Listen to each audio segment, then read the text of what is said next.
Hello, we are entering a new year pretty soon,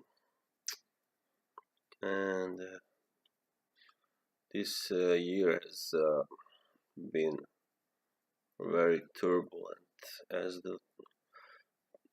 at least the last two before it. And we have seen, but it looks like we may be close to uh, well, something that looks like a solution on a bigger bigger level. Um, yes. Well, you know, first of all, I would like to say these changes can often bring turbulence and, unfortunately, a loss of human lives. But sometimes they are also necessary. Of course, one should avoid uh, loss of human lives at in any way possible. However, anyway, the loss of civilian lives for sure. However, some good things have happened. You may disagree, but some good things have happened after a major change has taken place in some countries. And I think it's time for a change, definitely, in the most of the world today. And what is also important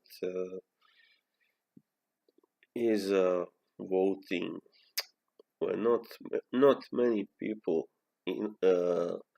not enough people vote still, and that's really quite tragic.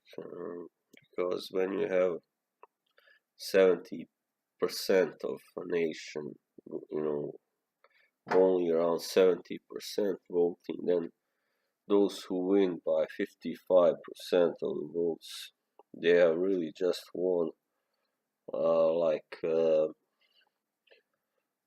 40% of the votes of all, or less, in the whole country, and they are supposed to rule the country. So, do you think it is fair that less people who got less than half of votes than of less than half of the people in that country should rule? I don't think so. And that's why we get situations like we have today, where there are corrupt people in charge, like in my country of birth, in Bosnia and Herzegovina, and also many other countries in Eastern Europe, especially. There are people who don't give a damn about the good of their own people, and they just care about feeding their greed and stuffing their own pockets and pockets of their families and friends, and just promoting their friends and family members to all the best jobs. And that is tragic, of course. So many young people don't have another choice but to leave their country, which is very sad, really, because nobody really likes leaving the country where they were born and grew up in. But they have to. And the saddest thing is they do get a better life, financially and all that, economically, but they can never be as happy, most of them, as in their country of birth, where they grew up, and that's the saddest part. Yes, and another thing I'd like to talk about is the great influence of religion today, the negative kind of religion or religious influence. We have more than ever we have seen that religious extremism is uh, ruling entire countries or entire movements that can bring danger to the free world. And even in the so-called free world, we have so many uh, people who let organized religion around their lives. Even if that doesn't have to be necessarily Christianity or Islam or Buddhism, but it can be uh, the Scientology, for instance. They are really that kind of group who take over your life, and they brainwash you completely.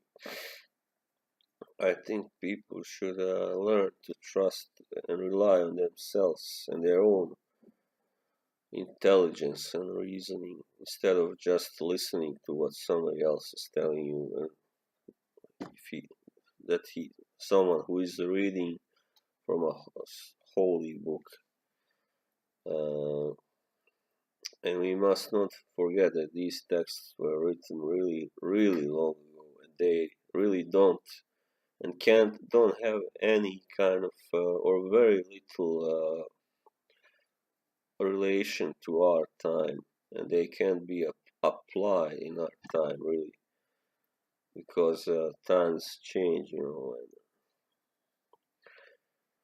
and that's why there must be some kind of moderation there. It must be done, but it hasn't been done by so many uh, religious institutions. One positive thing is that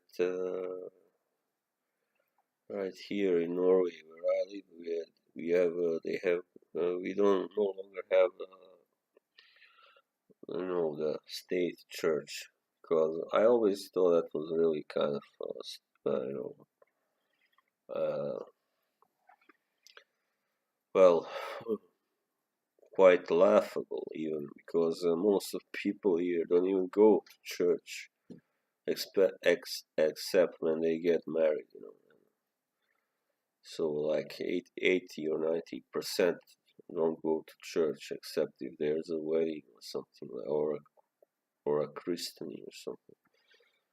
They many don't really believe in God.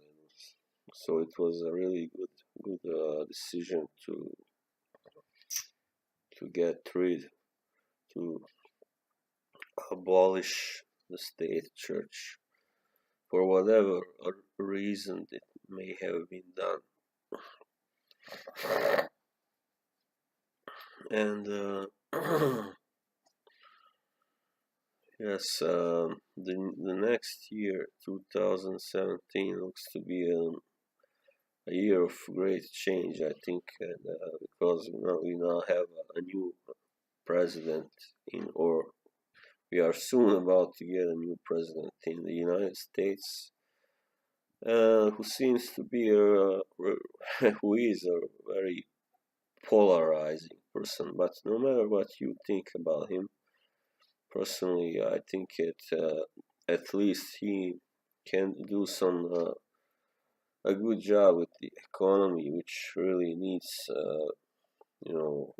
still needs working on, because the world hasn't yet recovered from the great 2008 crash, Wall Street crash, breakdown, whatever.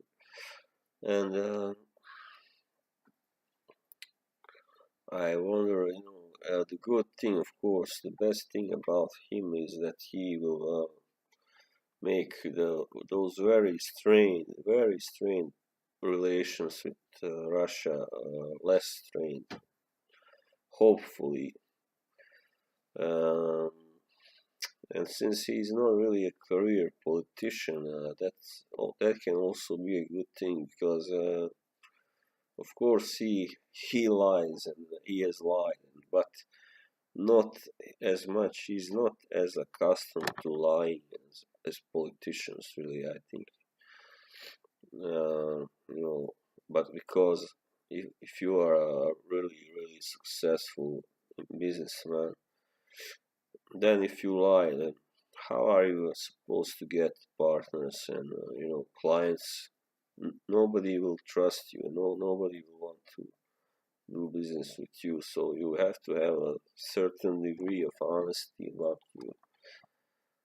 No, I personally am not a big fan of him as a person, but let's give the man a chance to see, what he can do. And that's why I say yes. Well, so I guess I wish you all a happy, Merry Christmas and New Year. So for watching, whoever is watching.